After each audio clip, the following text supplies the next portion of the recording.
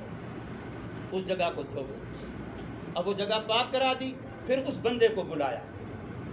دیکھو بھائی، مسجدیں اللہ کے ذکر کے لیے ہوتی ہیں، اللہ کی نماز کے لیے ہوتی ہیں، تلاوت قرآن کے لیے ہوتی ہیں۔ یہ 3 مقصد بتائے رسول اللہ صلی اللہ علیہ وسلم نے مسجد کی تعمیر کے، اور پھر فرمایا یہ ایسا نہیں کرتے۔